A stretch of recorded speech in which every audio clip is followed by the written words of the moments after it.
Dans la vidéo d'aujourd'hui, nous explorerons 7 stratégies psychologiques efficaces pour influencer des personnes et des situations. Utilisez-les avec responsabilité. N'employez pas ces tactiques pour causer du tort. Avant de commencer avec le contenu d'aujourd'hui, assurez-vous de vous abonner, d'activer les notifications et la cloche pour recevoir des alertes chaque fois que nous publions une nouvelle vidéo. Et maintenant, entrons dans la leçon d'aujourd'hui. Faites très attention car cette information est extrêmement puissante. Aujourd'hui, je veux partager avec vous 7 stratégies psychologiques simples qui vous permettront d'influencer les personnes autour de vous. N'oubliez pas de les utiliser de manière éthique et pour le bien, car un mauvais usage de ces techniques peut entraîner des conséquences négatives dans votre vie. Ces stratégies peuvent être très utiles dans diverses situations et ne vous bénéficieront pas seulement à vous, mais également aux autres. Alors, explorons ces 7 astuces psychologiques. Je vous recommande de prendre des notes, car chacune d'elles peut transformer votre manière d'interagir avec les autres et vous aider à gérer les situations de manière plus efficace. Je suis sûr qu'un jour dans votre vie, vous avez souhaité avoir la capacité de contrôler une situation ou une personne, que ce soit pour arrêter quelqu'un qui vous cause des problèmes ou pour convaincre quelqu'un de vous aider. Il est important de se rappeler que l'utilisation de ces techniques doit être positive et bénéfique pour toutes les parties impliquées, car un mauvais usage peut entraîner des conséquences négatives et un karma adverse, quelque chose que tous les abonnés de cette chaîne savent très bien. Ces compétences d'influence et de persuasion ne sont pas de simples super-pouvoirs imaginaires. Ce sont des techniques réelles utilisées dans le marketing, les ventes et même dans les relations personnelles. Comprendre comment fonctionne l'esprit humain vous permettra non seulement de mieux vous connaître, mais aussi de comprendre les autres, ce qui est fondamental pour appliquer ces techniques de manière efficace. Alors aujourd'hui, nous allons approfondir ces 7 astuces. Je vous assure que la 7e est particulièrement puissante et vous sera très utile dans les situations où quelqu'un essaie de vous manipuler ou de vous contrôler. Avec cette dernière astuce, vous pourrez arrêter toute personne qui essaie d'abuser de vous ou d'influencer négativement. Alors, faites très attention et préparez-vous à apprendre, car nous sommes sur le point de commencer avec le premier truc. Aujourd'hui, je veux partager avec vous une technique psychologique basée sur la localisation stratégique lorsque vous parlez à quelqu'un. Cette tactique peut être utilisée à votre avantage ou pour influencer la sécurité de l'autre personne. Ne vous asseyez jamais de dos à une porte, un escalier ouvert, une fenêtre ou une baie vitrée. Je vais vous expliquer pourquoi. Lorsque j'ai installé mon bureau au dernier étage de ma maison au début, j'avais un escalier derrière moi et je ne me sentais pas à l'aise. Après avoir enquêté, j'ai découvert que ce malaise est dû à une réponse inconsciente de notre cerveau primitif qui cherche à nous protéger des menaces potentielles. Cette partie de notre cerveau, axée sur la survie, nous fait sentir en insécurité si nous avons une issue derrière nous, car autrefois, cela signifiait qu'un prédateur pouvait nous attaquer par surprise. Pour cette raison, chaque fois que vous vous asseyez pour une réunion, assurez-vous d'avoir un mur derrière vous et l'entrée devant. Cela vous permettra de vous sentir plus en sécurité et détendu. Cette stratégie ne vous bénéficiera pas seulement, mais peut également être utilisée pour influencer l'autre personne. Si, lors d'une réunion, vous souhaitez avoir l'avantage, vous pouvez faire en sorte que l'autre personne s'asseye de dos à une porte ou une fenêtre. Cela la fera se sentir inconsciemment mal à l'aise, ce qui pourrait l'amener à conclure l'accord plus rapidement ou avec moins de résistance. Il est crucial de rappeler que ces techniques ne doivent pas être utilisées pour manipuler négativement, mais pour créer un environnement bénéfique pour les deux parties. Si vous êtes en train de traiter avec quelqu'un d'abusif, cette tactique peut vous aider à vous sentir plus en sécurité et à gagner l'avantage nécessaire pour vous protéger. Ces techniques d'influence et de persuasion sont puissantes et doivent être utilisées avec éthique et responsabilité pour obtenir un bénéfice commun et non seulement personnel. Pour que les choses ne vous affectent pas de manière négative, ces astuces peuvent être d'une grande aide, mais il est également essentiel de les utiliser pour le bien commun et d'améliorer les situations. Faites-moi savoir dans les commentaires si cette première astuce vous a été utile. Continuons avec la deuxième astuce qui est cruciale si vous souhaitez plaire aux gens. La deuxième astuce est très simple mais extrêmement efficace. Laissez les gens parler d'eux-mêmes. Posez-leur une question liée à eux et laissez-les s'exprimer. C'est un puissant truc psychologique pour influencer et persuader, vous aidant à être bien perçu par les autres. Si vous souhaitez avoir plus d'amis, détournez l'attention de vous-même et concentrez-la sur les autres, en leur permettant de parler et de s'épanouir. Cela fera que vous leur tomberez automatiquement bien. L'être humain est tripartite, corps, esprit et âme. Chaque partie de notre être a des besoins différents. Le corps nécessite des éléments physiologiques comme manger, boire, dormir et se reproduire. L'âme recherche croissance et contribution, tandis que l'esprit a des besoins spécifiques tels que la reconnaissance et l'auto-importance. Lorsque tu permets à une autre personne de parler de sa vie, de ses expériences et de ses pensées, tu satisfais un besoin mental clé, celui de se sentir important. L'esprit humain cherche toujours à survivre. Et dans les temps anciens, la personne la plus importante de la tribu était celle qui avait le plus de chances de survivre, que ce soit le chaman, le leader stratégique, le guerrier le plus fort ou la femme enceinte. Tous occupaient une place vitale dans la tribu. Cet héritage évolutif nous a laissé avec un besoin intrinsèque de nous sentir importants. Certains cherchent à satisfaire ce besoin en se distinguant dans la vie, tandis que d'autres peuvent créer des conflits pour attirer l'attention. Si tu peux faire sentir à l'autre personne qu'elle est importante, elle t'appréciera davantage. L'une des manières les plus efficaces de le faire est de lui permettre de parler et de partager sa vie. Pose-lui des questions et écoute attentivement. Lorsqu'elle se sent comprise et importante, elle te percevra comme quelqu'un de sympathique et agréable. Fais-moi savoir si cette astuce t'a plu et si tu prévois de l'appliquer. Note tous ces trucs dans tes notes, car nous en sommes déjà à 2 sur 7. Souviens-toi que le 7e truc est incroyablement puissant, alors reste attentif pour en apprendre davantage. Si tu veux découvrir si quelqu'un t'aime, que ce soit en tant qu'ami ou dans un sens romantique, il existe une astuce psychologique très simple que tu peux observer la prochaine fois que tu es dans un groupe, que ce soit avec de vieux amis ou des personnes récemment connues. Fais attention à un moment où quelqu'un dit quelque chose de drôle et que tout le monde rit. Observe qui te regarde pendant qu'il rit. Cette personne ressent une affinité spéciale avec toi. Cela se produit parce qu'en moments de joie et de plaisir, nous avons tendance à vouloir partager ces moments avec ceux que nous aimons. C'est un reflet inconscient que nous ne pouvons pas contrôler. Ainsi, si, au milieu des rires, quelqu'un te cherche du regard, cela signifie que cette personne t'estime beaucoup, que ce soit en tant qu'ami ou comme potentiel partenaire. Ce comportement est un indicateur subtil mais puissant de la connexion que cette personne ressent pour toi. Donc, dans ces moments de rire, reste attentif et cherche ce regard complice. Si tu es la première personne à qui elle jette un œil, tu es sa préférée dans le groupe.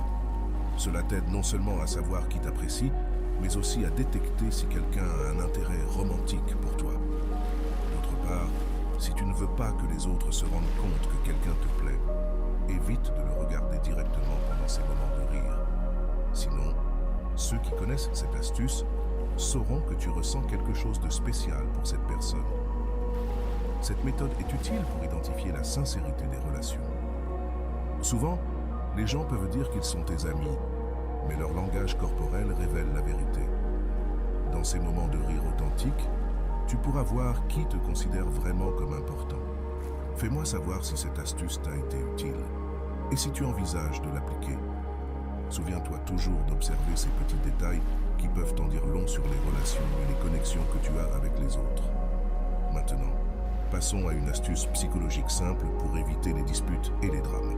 Connais-tu des personnes qui recherchent toujours le conflit et le drame? Les gens sont accros à leurs émotions et ont tendance à répéter des schémas. Si quelqu'un est dramatique, il trouvera ou créera des moyens de générer du drame. T'es-tu déjà retrouvé avec quelqu'un comme ça? Fais-le moi savoir dans les commentaires. Si tu connais quelqu'un qui est toujours à la recherche de querelles et de conflits, quel est le truc psychologique pour briser ce schéma? Les gens sont victimes de leur propre schéma inconscient. La clé est de faire quelque chose d'inattendu. Lorsque quelqu'un cherche à provoquer, il touche généralement une corde sensible chez toi, ce qui provoque une réaction émotionnelle. C'est un jeu inconscient dans lequel les deux tombent dans la même fréquence émotionnelle, générant ainsi le drame. La meilleure façon d'éviter de tomber dans ce schéma est, paradoxalement, d'ignorer la tentative de générer du drame. Il existe un proverbe populaire qui dit qu'il n'y a pas de meilleur mépris que de ne pas faire attention. Cela signifie que la meilleure façon d'éviter le drame est de ne pas y prêter attention. Y a-t-il un proverbe similaire dans ton pays? Fais-le moi savoir dans les commentaires. J'adore apprendre sur la sagesse populaire de différentes cultures. Quand tu ignores la tentative de drame, l'autre personne ne s'y attend pas. Cela peut provoquer deux réactions. D'abord, cela peut intensifier ses tentatives de générer un conflit. Mais si tu continues à ignorer, elle sera finalement tellement déstabilisée qu'elle changera son énergie et retournera à une vibration plus positive. Souviens-toi toujours que lorsque tu es en contrôle émotionnel de la situation, tu maîtrises la situation. Écris-le ici en bas dans les commentaires. Chaque fois que je suis en contrôle émotionnel, je maîtrise la situation. Si quelqu'un te fait perdre le contrôle émotionnel, tu perds la bataille et la guerre. Il est fondamental de comprendre cela pour rester ferme. Donc, la meilleure manière de rompre une tentative de discussion ou de drame est de l'ignorer complètement. Cette énergie négative sera redirigée ailleurs, où elle pourra trouver une victime plus réceptive. Fais-moi savoir si ce truc psychologique t'a été utile et si tu prévois de l'appliquer.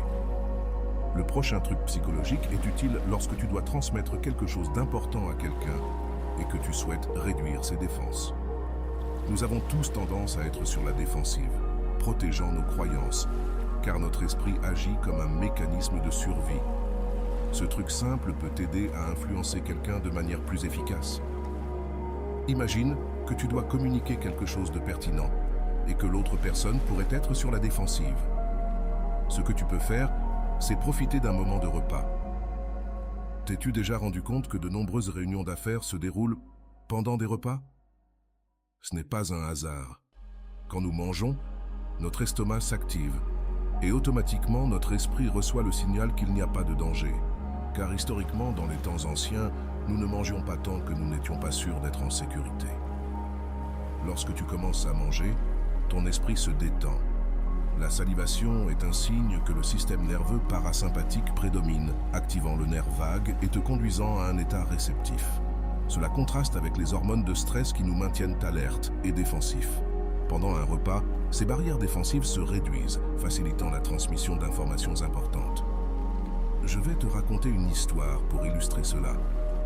Si tu étudies la Bible, tu remarqueras que Jésus de Nazareth donnait beaucoup de ses enseignements pendant des repas. Cela permettait à ses messages de mieux pénétrer dans l'esprit subconscient de ses disciples, car la barrière consciente était détendue et ne bloquait pas l'information. C'est pourquoi, lorsque tu dois communiquer quelque chose de significatif, le faire pendant un repas peut être extrêmement efficace. La personne sera dans un état plus réceptif et moins défensif, permettant à ton message d'être reçu avec plus d'ouverture. Fais-moi savoir si ce truc psychologique t'a été utile et si tu comptes l'appliquer. Combien d'entre vous souhaitent que, lorsqu'ils parlent de quelque chose d'important, ils transmettent confiance et sécurité, amenant l'autre personne à les croire complètement? Si tel est ton objectif, il y a un aspect crucial que tu dois prendre en compte. Éliminer tout indice de doute de ton langage. Lorsque tu commences une conversation en disant « je crois que » ou « je pense que », tu plantes une graine d'incertitude. Ce type d'expression affaiblit ton message, faisant en sorte que l'autre personne perçoive que tu n'es pas totalement sûr de ce que tu dis. En marketing, cela s'appelle pref-frame ou pré-marco mental. Lorsque tu prépares l'esprit de quelqu'un avec des expressions douteuses, ils sont inconsciemment plus enclins à douter de tes paroles. C'est pourquoi il est essentiel que, lorsque tu communiques, tu le fasses avec une certitude absolue. Utilise un langage ferme et sûr. Assure-toi que tes mots ne laissent pas place au doute. Parler avec assurance signifie être complètement convaincu de ce que tu dis et transmettre cette conviction lorsque tu communiques.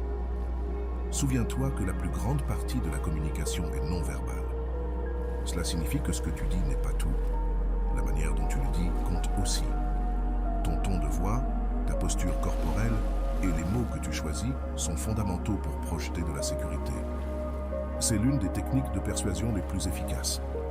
Parler avec assurance et éviter les mots qui transmettent des doutes. Fais un effort conscient pour éliminer ces expressions de ton vocabulaire et tu verras comment ta capacité d'influence augmente. Fais-moi savoir dans les commentaires si ce truc psychologique t'a été utile et si tu prévois de l'appliquer dans tes interactions quotidiennes. C'est le 7e conseil, et il est extrêmement puissant. Si tu es comme moi, ayant souffert de harcèlement à l'école, tu le sais, à quel point cela peut être difficile dans ces moments-là. J'avais l'habitude de baisser la tête et de regarder le sol, ce qui donnait encore plus de pouvoir à mes harceleurs. Mais j'ai ensuite appris quelque chose qui a changé ma vie pour toujours. Lorsque tu fais face à une personne toxique ou agressive qui essaie de t'intimider, il est naturel de vouloir détourner le regard, de regarder ailleurs, ou même vers le bas. Mais tu ne dois pas faire cela.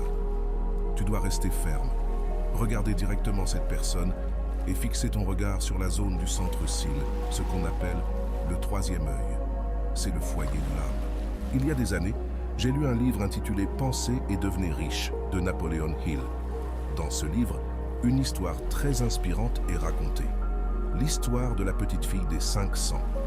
C'était une petite fille afro-américaine, à une époque où les Noirs étaient traités comme des citoyens de seconde classe. Son père lui a demandé de réclamer une dette de 500 au propriétaire de la plantation. La petite fille s'est présentée devant l'homme, qui était vieux et grognon. Quand elle lui a demandé les 500, il l'a renvoyée immédiatement, mais la petite fille ne bougea pas. Elle resta ferme, le regardant fixement entre les sourcils, et répéta sa demande avec conviction. L'homme essaya de l'effrayer à nouveau, mais elle resta ferme sans détourner le regard. Finalement, l'homme se sentit intimidé et lui donna les 500. Cette histoire montre le grand pouvoir de la conviction et de la fermeté.